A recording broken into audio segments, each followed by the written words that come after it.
Habis berapa ya seharian makan bareng pacar di Korea? Jadi hari ini aku sama Kosem bakal ngedate seharian. Dan untuk lunchnya aku doang yang makan karena Kosem udah makan. Ini aku makan di Hansot Dosirak. Jadi dia jual dosirak Korea, tapi aku pesen yang chamchi bibimbap. Harganya 3.800 won atau sekitar 42.000 rupiah. Tapi emang porsinya lumayan kecil sih. Isinya itu ada nasi, telur, chamchi, dan juga dikasih saus gochujang dan mayo. Ini udah aku aduk-aduk semua bumbunya. Yuk kita makan. 잘 먹겠습니다. Untuk bibimbap di sini sih rasanya light ya, karena bahan-bahannya juga simple banget sebenarnya. Saus gochujangnya itu nggak terlalu pedas, tapi dapat asin gurih dari chamchi atau tunanya. Kita juga dikasih seaweed, jadi makannya bisa dibungkus pakai rumput laut gini, enak banget. Lanjut jalan-jalan, kita ngelihat ada kedai pengopang. Ya pengopangnya itu baru mateng nih guys. Langsung tergiurkan lah ya kita, apalagi lagi dingin-dingin gini makan pengopang yang masih anget-anget. Wah mantep banget deh. Pengopang ini basicnya ada dua rasa, yang pat atau kacang merah sama custard cream gitu. Kalau aku sendiri suka yang custard cream, kalau Kosem suka yang kacang merah nih. Kalau teman-teman lebih suka yang mana? Untuk harganya itu 3.000-an atau sekitar 33.000 rupiah dapat 2 piece. Untuk makan malamnya kita makan malatang. Jadi ini Chinese food ya, bukan Korean food. Ini bahan-bahannya kita ambil-ambil sendiri, abis itu bakal ditimbang. Ada bancannya juga banyak banget, ini boleh kita ambil sepuasnya. Terus ini pesanan kita udah nyampe yang malatang. Jadi ini kuah, terus kita pesan nasi putih juga. Kalau makan malatang itu biasanya kita suka ambil jamur-jamuran, tahu, sama bakso-baksoannya juga. Kalau kuahnya biasa kita pesen yang medium spicy, itu baru mantep guys. Terus ini aku lagi makanin bancannya, enak-enak juga. Nah ini berdua kita habisnya 14.000 won atau sekitar 150.000 rupiah. Jadi untuk makan totalnya kita habis segini, menurut kalian murah atau mahal? Komen ya.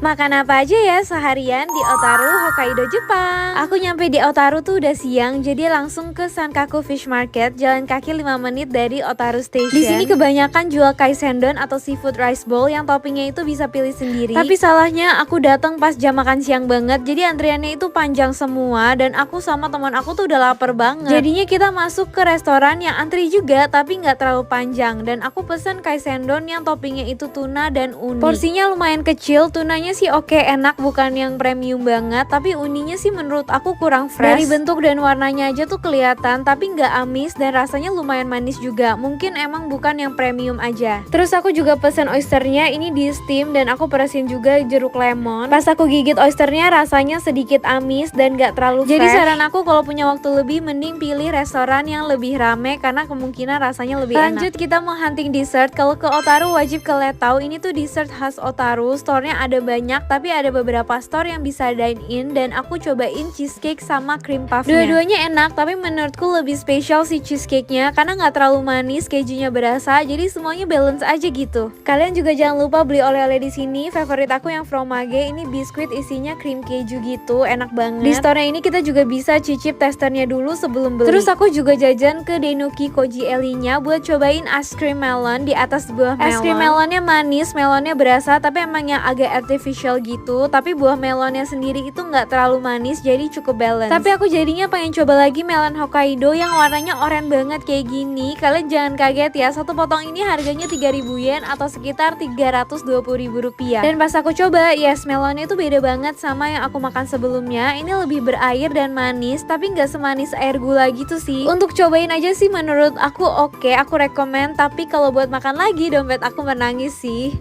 Rating jajanan yang aku coba di Konbini Hokkaido, Jepang. Nyampe airport aku langsung ke Lawson cobain kroketnya. Aku coba dua rasa, yang kentang sama yang beef. Dua-duanya enak, luarnya super crunchy, dalamnya lembut. Tapi aku sendiri lebih suka yang beef karena dia lebih meaty, pokoknya lebih enak deh. Aku kasih rating 8,5/10. Untuk sarapan aku sering beli onigiri, ini yang dari Seiko Mart. Onigiri di Seiko Mart itu ukurannya paling gede dan kelihatan kayak homemade gitu loh. Tapi menurutku nasinya itu tebel banget dan isian salmonnya sedikit, jadi nggak balance. Rasanya juga kurang berbumbu. Aku kasih rating 6/10. Next aku ada coba bakpao karinya. Bakpaonya tuh lembut, dimakan pas hangat-hangat, enak banget sih. Karinya juga enak, ada sedikit daging cincangnya. Aku kasih rating 8/10. Aku ada beli chicken katsu juga di Family Mart. Wah ini enak banget sih, kayak makan fried chicken tanpa tulang, yang kulitnya itu crunchy dan spicy, berasa peppernya gitu. Dagingnya juga juicy banget. Wah ini aku suka banget sih. Aku kasih rating 9/10. Oke, ini aku mampir lagi ke Lawson, tapi kali ini aku belinya agak banyak karena di luar tuh lagi turun salju. gitu. Jadi kita berteduh dulu di Lawson sambil jajan ya. Pertama kita review milk tea-nya. Ini aku beli yang packagingnya warna putih. Ternyata enak juga ya. Royal milk tea-nya itu khas Jepang banget, wangi dan gak terlalu manis. Aku kasih rating 9/10. Aku juga coba cheesecake in a cup ini. Menurutku rasanya manis banget dan ada rasa asamnya juga di cream cheese-nya. Aku kurang suka sih, 6/10. Next ini spicy chicken karage. Kalau gorengan di kombini Jepang kayaknya selalu enak deh. Selalu masih anget, masih crunchy dan dagingnya juicy pol. Aku kasih rating 8,5/10. Next ada soft cream bun. Ini isinya krim gitu, nggak terlalu manis, lumayan enak, 7,5/10. Last but not least, ini favorit aku kalau ke Jepang selalu makan ini, Ohio milk pudding. Teksturnya itu soft, jiggly, manisnya pas. Pokoknya bisa habis 1 cup sendirian deh ini. Aku rating 10/10, wajib coba. Ini dia semua yang aku makan pas breakfast di Disney Explorer Lodge Hong Kong. Sesuai temanya karakter Disney, pastry dan cake di sini tuh banyak yang bentuknya Mickey, gemes-gemes banget. Ada sereal dan berbagai jenis keju. Ini sih favoritnya Mickey Mouse ya. Tapi aku penasaran banget tuh sama French toastnya. Ada gambar Mickey juga di atasnya, pakai sirup dan potongan buah strawberry dan blueberry. Ternyata nggak cuma penampilannya yang cantik dan menggoda, rasanya enak loh. French toastnya itu lembut, manis dan ada asam-asamnya juga dari strawberry dan blueberry-nya. Masuk round kedua, aku ambil American breakfast dan dimsumnya. Ada scramble egg, hash brown, siomay dan hakau juga. Ini enak-enak semua. Aku lebih suka sama perdimsamannya karena masih anget-anget semua. Lanjut ada station buat bikin bubur. Jadi aku cobain buburnya pakai beberapa topping kayak pangsit dan abon. Tapi menurut aku lumayan tawar dan hambar sih, kurang bumbu gitu. Tapi emang Chinese style ya. Nah kalau yang ini khas Hongkong banget, nggak boleh di skip. Wonton noodle soup. Aku suka banget sama mie-nya yang tipis-tipis dan dia pakai dumpling udang. Supnya diracik pakai soy sauce dan chili oil, makin enak deh. Habis makan kita bisa fan meet juga sama Mini nih. Terus kita jalan-jalan yuk di tamannya sambil nurunin makanan. Soalnya Disney Explorer Lodge ini tuh luas banget. Banyak free and fun activity juga yang bisa diikutin buat anak-anak kayak main go-kart dan drawing class. Kamarnya juga luas dan nyaman banget loh. Tema Explorernya itu juga berasa banget dari interiornya yang kayu-kayu kayak lagi naik kapal bajak laut gitu. Yang mau nginep di sini juga bookingnya bisa lewat Klook ya. Jangan lupa pakai kode voucher Honey Klook pas lagi payment biar dapat diskon up to 8%. Jadi lebih hemat, lumayan banget kan?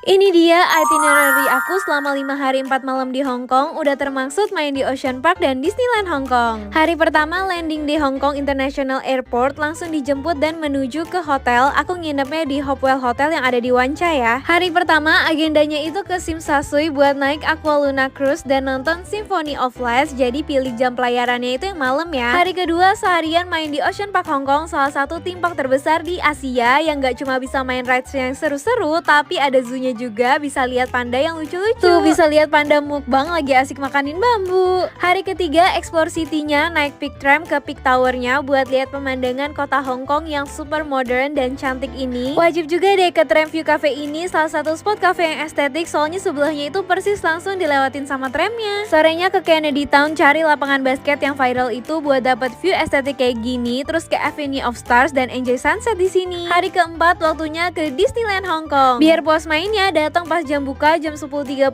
dan wajib nonton Momentus Fireworks Show-nya jam 8 malam. Pulangnya langsung naik shuttle bus ke hotel karena aku nginepnya di Disney Explorer Lodge. Hari kelimanya, hari terakhir nyantai aja di hotel, breakfast di hotel, fan meet sama Mini, jalan-jalan di taman, dan akhirnya waktunya pulang. Dari hotel ke airport udah pesen airport transfer. Menurutku ini worth it banget buat kalian yang bawa banyak koper dan rame-rame, jadinya super comfy dan convenience. Nah waktunya aku bagiin tips untuk pembelian tiket experience, airport transfer, dan pemesanan hotel. Semuanya bisa dilakukan di aplikasi Klook. Biar hemat pas payment, kalian pakein kode voucher Honey Klook, bisa dapat diskon up to 8%. Jangan lupa save video ini untuk referensi travel kalian ke Hong Kong ya. Hari pertama ngantor di Korea lagi. Annyeong guys, karena ini semester terakhir aku kuliah di Korea dan aku juga berencana mau stay dulu di Korea setelah lulus. Akhirnya aku memutuskan buat intern di Korean Beauty Company sambil ngerjain tesis juga di semester ini. Nah ini aku udah sampai di kantornya. Ada yang bisa tebak ini brand apa? Yang tahu coba tulis di komen ya. Aku nyampe jam setengah 10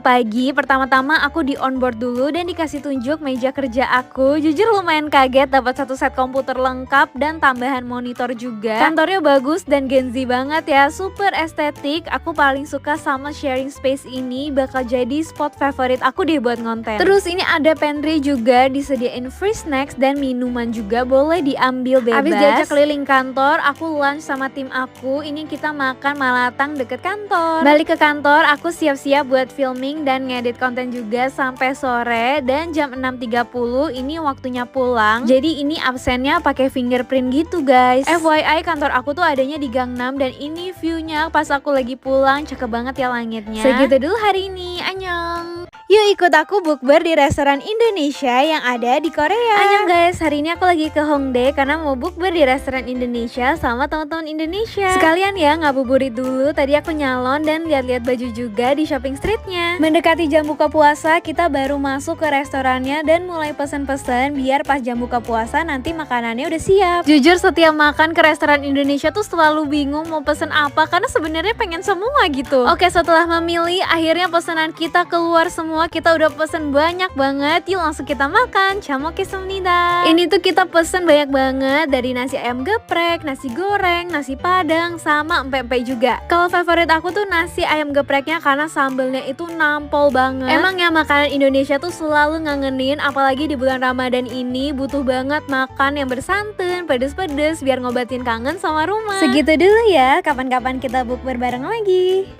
Salah satu dessert yang selalu aku cari setiap ke Jepang itu crepe-nya. Ini aku coba random di food truck dekat hotel aja tuh enak banget guys. Aku beli yang rasa custard cream strawberry-nya, terus dikasih chocolate sauce dan topping mochi. Harganya tuh 760 yen atau sekitar 90.000 rupiah. Kalau di Jepang itu crepe-nya biasanya itu tipe yang soft, jadi teksturnya lembut ya, bukan yang garing gitu. Tapi aku malah suka banget dong. Apalagi perpaduan topping-toppingnya tuh menurutku perfect banget. Ada manis dari custardnya, coklatnya, terus strawberry-nya juga manis asam seger. Aku kasih rating 8,5/10. Aku juga ada coba crepe di Tanuki Koji Street, namanya Rikyu. Kalau di sini spesialis matcha, makanya aku beli yang uji matcha cream brulee-nya. Harganya itu 640 yen atau sekitar 75.000 rupiah. Isinya ada matcha cream, coklat crumble, dan di atasnya ada cream brulee. Wah, ini pecah abis sih guys, di mulut lumer banget. Perpaduan matcha, cream brulee, dan coklat crumble-nya itu enak banget. Pas digigit tuh juga seru karena teksturnya macem-macem. Crepe-nya itu teksturnya soft banget, terus ada crunchy-nya dari coklatnya dan ada cream texture dari cream matcha sama cream brulee-nya. Yang ini aku kasih rating 9/10. Jangan lupa like dan save video ini, dan kalau kalian ke Jepang juga jangan lupa cobain crepe-nya ya.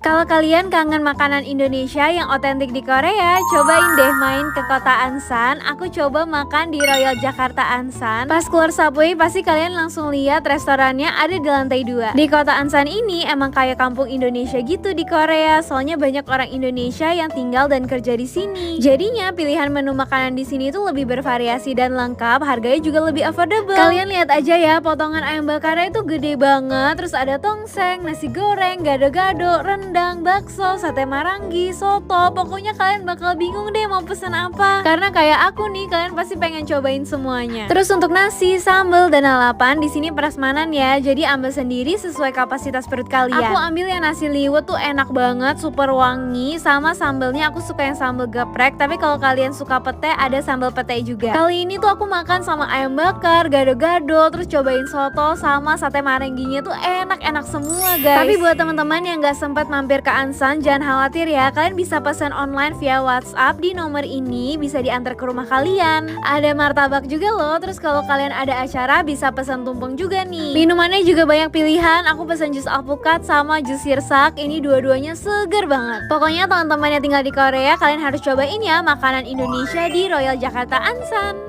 Rating semua makanan viral yang aku coba di Sucho. Pagi-pagi nyampe di Sucho mau cobain pan fried dumpling yang super famous di sini. Masih pagi aja tuh antriannya panjang banget. Sekitar 15 menit antri bisa pesan. Pilihannya ada yang udang, daging, sama sayur aja. Kita pesan yang daging isi 8. Yuk langsung kita coba. Pas aku gigit bakpao gorengnya, kaldu di dalamnya tuh langsung muncrat keluar. Lumayan panas, jadi kalian makannya harus hati-hati ya. Kulit bakpaonya itu tipis, bagian atasnya masih lembut dan bagian bawahnya garing. Isian dagingnya tuh juga banyak banget. banget, nggak kopong ya. Pokoknya semua perpaduan elemen yang ada di bakpao goreng ini enak banget deh. Aku kasih rating 9/10. Makan siangnya aku makan di restoran ini, pesen 2 menu, swan chai, ikan sayur asinnya, sama mapo tahu kuah kuning. Aku sama temanku bener-bener suka sama ikannya, kuahnya itu rich, ikannya lembut, banyak topping jamur sama sayur, terus berasa malanya juga. Pokoknya pengen makan terus gitu deh rasanya. Aku rating 10/10. Kalau tahunya enak juga, tapi rasanya nggak terlalu strong kayak makanan rumah aja, 8/10. Perut udah kenyang, jalan-jalan dulu di Pingqiang Road. Ini tempatnya cantik banget, bangunannya kayak bangunan China zaman dulu dan suka disebut juga sebagai Venice-nya China. Di sini juga terkenal sama milk tea-nya yang pakai gelas bambu kayak gini. Aku beli di toko random aja sih, tapi ternyata rasanya tawar banget kayak teh biasa dipakein krim. Aku kasih rating 6/10. Nah, sebelum banyak yang nanya, cara ke Suzhou dari Shanghai itu gampang banget. Aku naik kereta cepat dari Shanghai Railway Station. Durasinya itu 30 menit, harga tiketnya cuma 118.000, belinya di aplikasi Klook. Jangan lupa pakai kode voucher Honey Klook pas payment biar dapet diskon. Keretanya tuh juga nyaman banget, jadi kalau kalian berangkat pagi pulang sore bisa one day trip aja buat ke Suzhou. Menu makan siang di Koreaku kali ini Bude Jjigae. Kali ini aku makan di restoran yang namanya Sada Kimbap. Jadi ini restoran bunsik yang pilihan menunya banyak banget. Tapi hari ini aku pengen makan yang kuah-kuah, jadi aku pesen Bude Jjigae. Yuk langsung kita makan. 잘 먹겠습니다. Kita mulai dari seruput dulu kuahnya. Ini tuh rasanya asem karena dia base-nya pakai kimchi, tapi ada pedas sama asinnya juga. Untuk toppingnya dia pakai sosis sama spam juga. Jadi ini nggak halal ya guys. Terus kita juga dikasih gim atau rumput laut yang bisa kita pakai untuk wrap nasinya kayak gini nih. Terus kalian tahu nggak sih kalau Bude Jjigae itu dulu makanannya tentara Korea. Terus kalau makan Bude Jjigae kayak gini cocok banget makannya itu pakai nasi. Aku bisa abisin nasi ini 1 mangkok kalau makan pakai Bude Jjigae. Terus di dalam toknya ini ada gelas noodle sama tok juga. Untuk 1 porsi Bude Jjigae di sini harganya 8.500 won atau sekitar 100.000 rupiah. Udah dapat sama banchan dan minum gratis juga ya. Oh iya, di video kemarin itu banyak banget teman-teman yang bilang kalau kalian suka video aku yang review makanan kayak gini. Jadi aku kepikiran buat bikin series review makanan di Korea kayak gini. Menurut kalian gimana? Permainan wajib di Disneyland Shanghai, Disneyland terbesar di dunia. Permainan pertama ada Soaring Over the Horizon. Di sini kita bakal diajak terbang keliling dunia melalui immersive experience. Lumayan seru dan menurutku cocok buat permainan di awal-awal buat yang mau pemanasan dulu. Permainan kedua ada Seven Dwarfs Mine Train. Kali ini bakal main roller coaster yang seru banget sambil lihat Diamond Mine-nya. Berasa masuk ke buku dongengnya Snow White dan walaupun gak terlalu serem tapi tetap seru. Cocok buat semua umur, apalagi yang gak terlalu suka bikin jantung copot. Yang ketiga ada Zootopia Hot Pursuit. Ini specialty-nya Disneyland Shanghai dan seru banget. Bakal naik kereta sambil nonton 3D gitu, berasa masuk ke dunia Zootopia guys. Cuma pas aku datang ke area Zootopia ini rame banget, foto-foto pun susah, tapi menurut aku bagus banget sih guys. Sebelum lanjut, aku mau kasih tahu kalau tiket Disneyland-nya itu aku beli di aplikasi Klook. Bisa sekalian beli fast track-nya juga atau Disney Premier Access-nya pakai kode voucher Honey Klook. Kalian bisa dapat diskon up to 8%,